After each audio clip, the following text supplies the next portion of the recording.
How can resilience thinking help us in bringing together the often fragmented social and ecological components of development?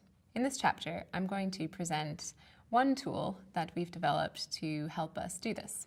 So, thinking back since the dawn of science, scientists have often dealt with complexity by breaking it down into component parts in order to make it easier to analyze or to measure things. This is true also in development practice, where development programs are separated into health, poverty alleviation, education, and environmental conservation.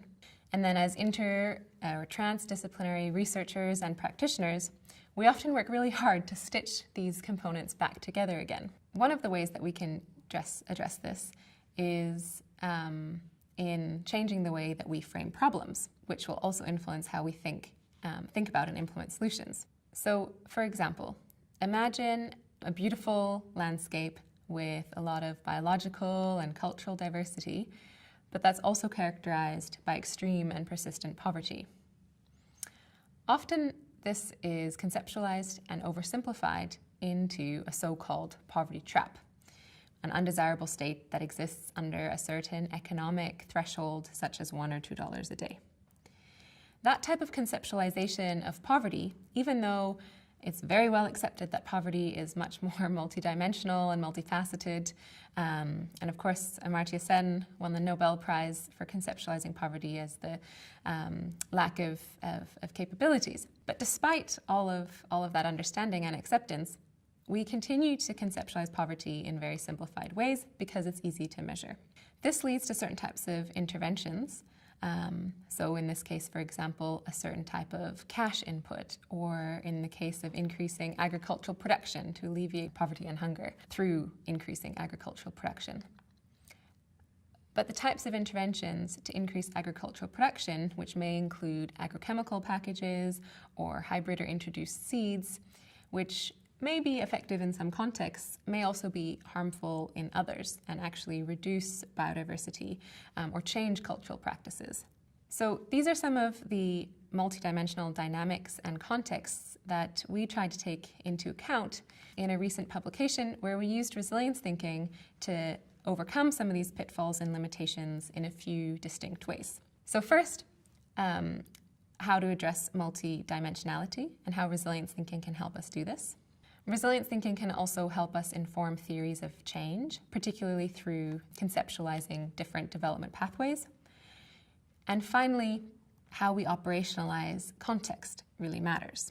So I'll walk through one of the examples of how we did this. So we started with the very common and widely used poverty trap model. From the poverty trap model, which, as I mentioned, usually only uses one particular economic threshold, we added two other dimensions. So economy is only one dimension.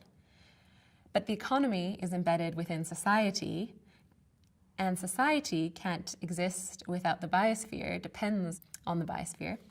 So those are the two additional dimensions that we brought in.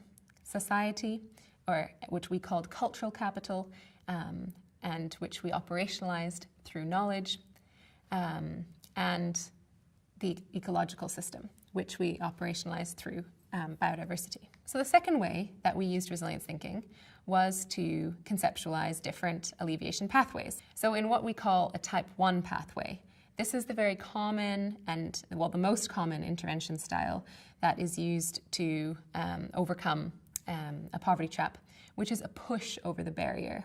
And by the barrier here, I mean that specific economic threshold, $1 a day, for example.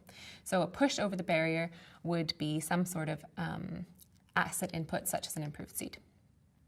A second type of intervention would be to lower the barrier. So rather than having like a capital input to push something over, actually changing the system itself or changing the conditions under which that poverty exists. So that might be a change in behavior, for example. One example that I often use to explain this is a type 1 could be the introduction of a mosquito net, but type 2 would be actually using that mosquito net properly to prevent malaria. Finally, a type 3 scenario, a trajectory of change, is to transform the system. And this is, of course, the least least well explored and conceptualized. And the way that we try to describe transformation is the recombination of old and new practices. So in the agricultural system that I started describing, there are practices that have existed over thousands of years that have been extremely successful in adapting to extreme change. But there are also external aspects, such as improved seeds, that would increase production. So transformation involves quite the clever recombination of these old and new aspects and elements. And finally, as the third element, we need to think about this multidimensionality and the dynamics of this multidimensionality and the different pathways of change in different contexts, of course. So the way that we address the black box of context matters is to look at diverse poverty environment relationships. And so I'll just walk through one example of this. So going back to this landscape that I asked you to imagine before, a landscape that is rich in biological and cultural diversity, but that is still very poor.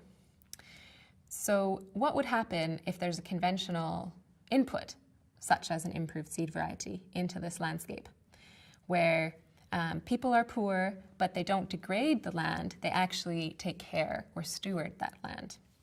So if we look at the dynamics that take place when that physical asset threshold is brought into this landscape, there are changes in within the natural dynamics or within the ecological dynamics. So what the conceptual model showed when we ran simulations were that moving from a poor state under a given threshold of well-being, such as $1 a day, a short-term asset input would increase would improve the economic well-being, but only for an intermediate state. So it would be quite unstable and vulnerable to any type of shock if there was a drought, for example, or heavy rainfall, or a political change.